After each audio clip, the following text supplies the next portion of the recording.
Good morning to you here on this Veterans Day. Good morning, Spencer. Good morning. And we got a great guest in studio, Mason County Sheriff Casey Salisbury. Morning, Casey. Morning. Veterans Day is a very important day in law enforcement, as I know a lot of law enforcement professionals do have a veterans or an armed service background. And I was just kind of thinking about this. Sometimes when you go from a business to a business, if you're just a regular employee, you go from one business to another business, sometimes it's hard for you to shake off the culture perhaps of the previous business. But I'm going to go out on a limb, and please stop me if I'm wrong, when it comes to somebody in the Army, Navy, Air Force, Marines, whatever, and then coming into a law enforcement background with this, it's the same sort of regimented style, if you will, as you guys move your employees up through the ranks. Is it the same kind of, essentially the same kind of background-ish that everybody has? You know what I'm trying to say? It's probably type A personalities. It's very similar. I would tell you that we really look forward when we have veterans apply for any law enforcement agencies because they understand a chain of command. They understand That's what I'm talking about. They understand they understand a chain of command. They understand how to wear a uniform. They understand how to act. A very little training from that aspect. The folks that come in from any of the armed services are well prepared due to their service. And every one of the people that have come to us out of any branch of the military service, I don't think people realize it.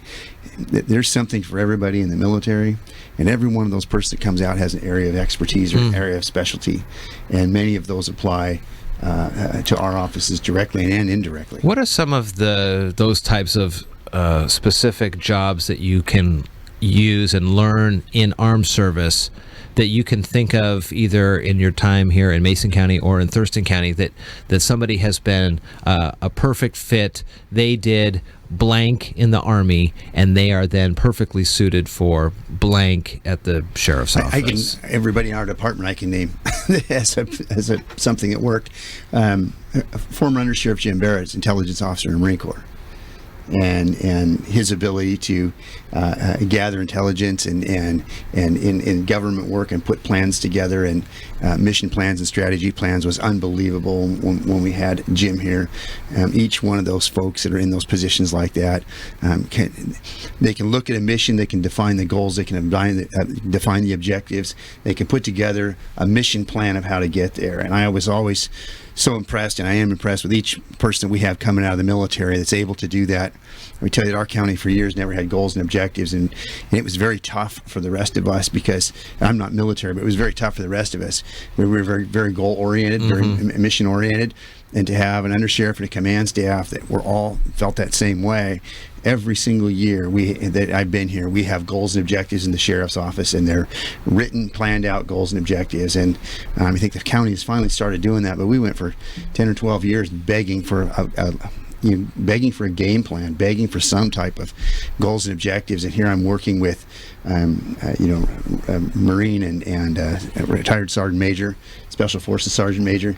These guys are very driven, and they set forth a plan and goals and objectives, just like you do in athletics. When you're coaching a sport, you take a look at where you want to be at the end of the season, and you backfill all your plans on how to get there. And when you're coming from that background to a organization or a governmental organization or a group of people that are like amoebas and just roll wherever there happens to be the path of least resistance, and there's no plan, nobody gets anywhere. And so having these people come in from the services, from the military, very mission oriented, and they can put together a game plan and go get what you need. They're fantastic. Let's talk a little bit about the Sheriff's Regional Law Breakfast. You've had some speakers who are veterans over the time, as well as even up at the high school, NJROTC. I memean, they're commanders. Right. Well, this year, every year I have one. One of my breakfasts that I do a month is for law enforcement, for commissioned law enforcement, and emergency service firefighters. And on that one this year, every year I have one dedicated just for veterans. And each year I try to find somebody that some of the veterans in the group would like to have speak. I've had former four-star General Barry McCaffrey has been here and spoken. A couple other local generals have been out and spoke for our group. And this year I asked a group of the veterans of the VFW, what do you think? Who can I work on this year? And one of them said, I want to know who it is that's following us up. It's an older veteran, been around a while. So I want to know. I said, I've got an answer for you. And I had a perfect answer.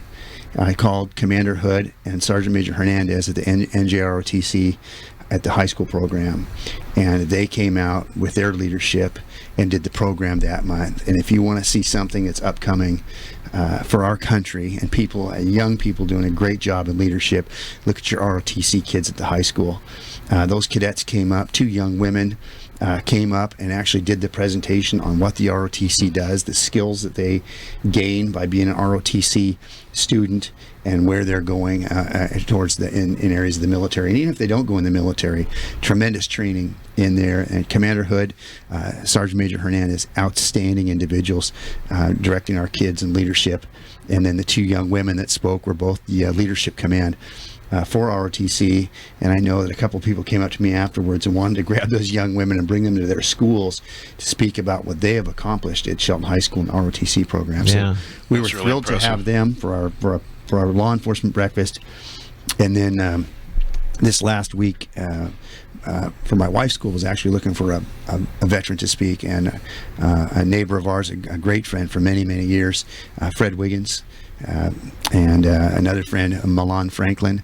They came out and spoke at our public breakfast last Thursday on behalf of veterans, and then spoke at my wife's school to their students for their program. Fred and Milan are both recipients of the Purple Heart. Both were injured in battle, and each had quite a compelling and moving story to share. And I'll tell you, there's 2 what I would call great Americans right there for what they've done for our country. Back to the NJROTC at Shelton. Are you surprised by the number of participants in that program? I think it's close, if not over 200 from the high school that are involved in that. I know they have to have 100 and over 100 to keep that program going. As far as I know, I might be going out on a limb here, that program, when you look at any of the other athletic programs or other programs in a high school, I think they have more participants in that than you do in any other program in the high school. I know it's over 100. No, I think you're absolutely right. And if you haven't seen it, one of the things that we try to do every single year is they have the change of command as they change over, and you go up and watch them go through their drills. And then they have a leadership person usually from the Navy that comes in, usually I think it's a rear admiral or a captain or something from the Navy, that comes in and does the inspection. And the students in the ROTC program at Shelton High School place very, very high in almost every category there, one of the best in the country. And so we go up every year to recognize them. They have a super program up there, and I would tell you their leadership with Commander Hood and Sergeant Major Hernandez, they do a tremendous job. Yeah. We had Allison Christensen, who's kind of the PR person for the NJROTC, in as a job shadow a couple weeks back. She was here talking about that, mentioned that they were going to be, for the first time upcoming before too long, have a competition here. Oh, that would be neat. Because they go all over the state and compete and do very well for themselves when it comes to the different commands that they do, and the ceremonies and the different challenges that they put up against other schools. And so this, I think, one of the first times that they'll be inviting other programs to Shelton in the near future to check that out. We had a really unique, moving moment this year when the ROTC, when the command came out to speak to us.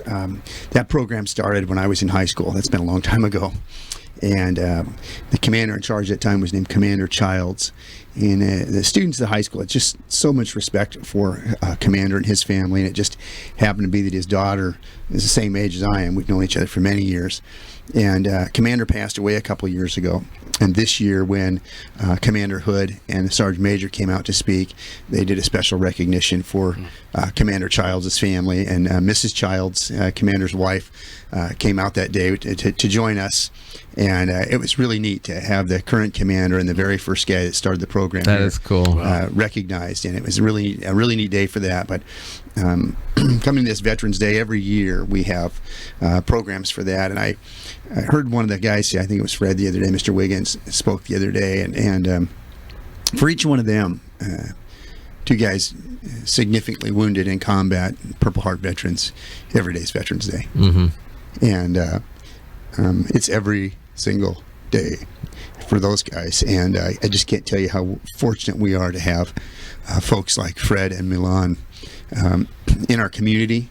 I think they're very inspirational if you hear them speak, and what they've overcome, and how strongly what great opinions they have of their country. They're truly great Americans. You mentioned General McCaffrey come and speak at one of your breakfasts before. Is he from Washington? Is he from the Northwest? I see him on the some of the cable news channels as a speaker. He's broadcast out of Seattle, but I don't. Well, or he's I can tell from you the what area. I know. I know that he has an office in Virginia, is where I called him at. Yeah. And he flew out here from Virginia. Okay. But I know that he has family out here. Okay. And so I think that's why he came out for us that day and spoke. He was able to come out and visit family. He came out this way. The other one that is here, I'd love to have come out as well, is General Mattis. Well, that's why I was going to bring that up. General Mattis is from the Tri-Cities. 2 great generals that may both have some ties at least to Washington. You've got General McElroy right here in town. General McElroy has been out several times. And then General Stan Fleming comes out and lives up in Tacoma. And General Thomas Cole has been they've all been speakers for us. Yeah. I'll tell you, if you ever get a chance to have somebody like that to come speak to you about leading an organization or leadership training, the experience that they have, you didn't get to put stars on because you didn't know what you were doing. Those people are super sharp. Sure. And their leadership message, General Stan Fleming came out and spoke a couple times. General Fleming's been out for us, and the leadership message that they have isn't something that's, some of these people give these leadership programs that are out of some kind of a book or something.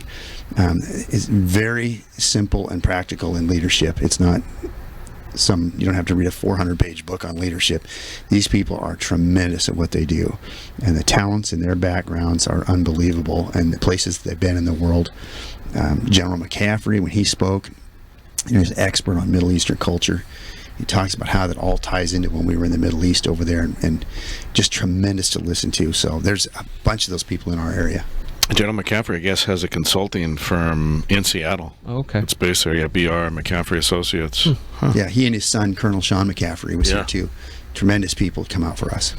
Sheriff Salisbury, good to see you on this Veterans Day. The 11th day of the 11th month continues here on the Daybreak Show. And thank everybody at the office today for in military. Veterans, a lot of veterans work there. That's right. Thanks so much. Thank you. Thank you.